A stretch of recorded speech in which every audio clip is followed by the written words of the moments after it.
Scott Moeller. I am the Chief Executive Officer of mSHIFT, which is a mobile banking firm based in Silicon Valley.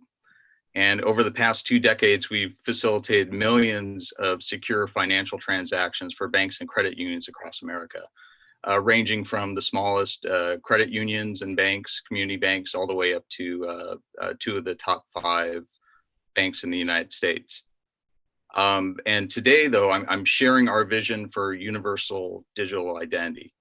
And this is exciting times. We do see that a free, universal, and self-sovereign digital ID can be provided as a public service under Wyoming's laws.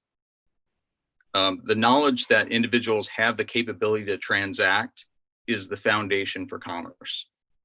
For blockchain or e-commerce based transactions, participants have to be clearly vetted by existing Know Your Customer and anti-money laundering regulations. You don't need to know everything about the individual, but you do need to know that it's legal for them to be in a transaction with you. We recognize that this process of establishing a digital identity and certifying the ability to transact can also be decentralized. In our world today, we already have a whole host of entities that can track and secure personal information during their ordinary course of business. Banks, credit unions, those are the ones we're most familiar with as a mobile banking provider. But airlines, insurance companies, government agencies, even merchants running their own credit card programs, they perform KYC and AML checks. These entities and more have the capability to act as certifiers of a universal digital identity. These certifiers vouch for an individual. They have the capability to affirm you are who you say you are. And in our ecosystem, the certifiers that take on that responsibility, they receive compensation from the network for every payment transaction made by the base of users in their ecosystem. So they're compensated by the network. But once verified and in the system, individuals are the ultimate controller of their own identities. I agree with Mr. Allen's principles of self-sovereignty. It's very, when you dig into it, he's really given a deep level of look at this. And one that I focused on is the portability of identity. And in our ecosystem, the people have the autonomy to move their digital identity from one certifier to another if they so choose. Ultimately, the authority in the ecosystem resides in the individual, not in a centralized corporation and not in the state. It's our belief that the individual has an unalienable right to their own digital identity. This is the way it has to be. Far beyond the commerce context, digital identity is the electronic affirmation of who you are. And a digital ID needs to be inherent to the individual.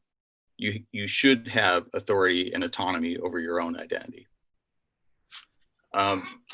In order for the system to succeed, oh, there we go. In order for the system to succeed, we also see that the digital ID needs to be free to create and free to use in order to scale. A digital ID system needs to be a freeway, not a tollway. And this creation and use of a digital ID can be a public service, but that public service doesn't necessarily need to mean that the government creates that public service. Private entities can help create this public service. We see that the private sector can build the freeway because all benefit from the free flow of information. Think commerce. Okay, commerce strongly benefits by the creation of the freeway ecosystem. A zero-cost universal digital ID that can be used anywhere. Merchants benefit from every transaction, every decrease in cost of the transaction. And every time there's a cost of reduction within the payment ecosystem, it leads to more transactions. So we foresee that a zero-cost, universal, and self-sovereign identity is the foundation to establishing a free flow of commerce in the digital world. This ecosystem has to preserve the sovereignty of data for merchants as well. Merchants have no desire to share the details of their customer relationship with a centralized third party or any middleman. So our answer for universal digital ID uses blockchain technology, and Wyoming's laws give us the opportunity to test our ecosystem with a Wyoming-based pilot with oversight by the Secretary of State's office in the financial sandbox.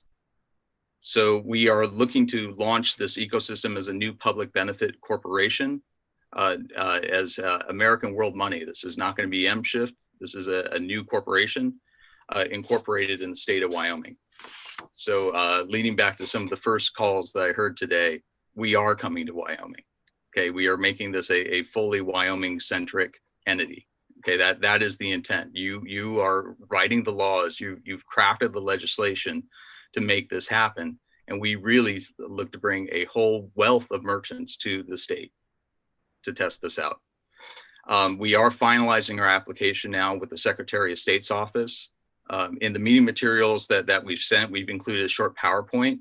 And after Dean Schaefer talks, we can go into some of the details on like how avatars and sub-avatars work in our system and how we see digital ID.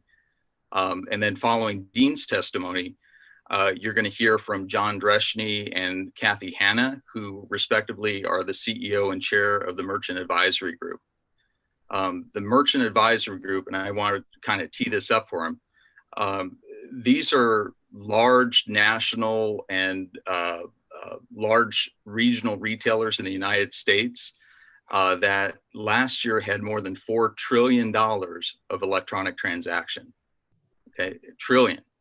Okay, they had I think it was 56% of the credit card spend in the United States last year. So think about that. The majority of the credit card spend. Okay, these guys really are looking at how do you reduce the cost of payment. How do you do so in a secure way? And how do you do so in a way that protects the relationship that they have with their customer base? So it's very exciting now to see that Wyoming is at the epicenter of innovation. I sincerely thank you for the opportunity to present to the Select Committee. And you are crafting the legislation which is going to impact not just Wyoming, but the entire world.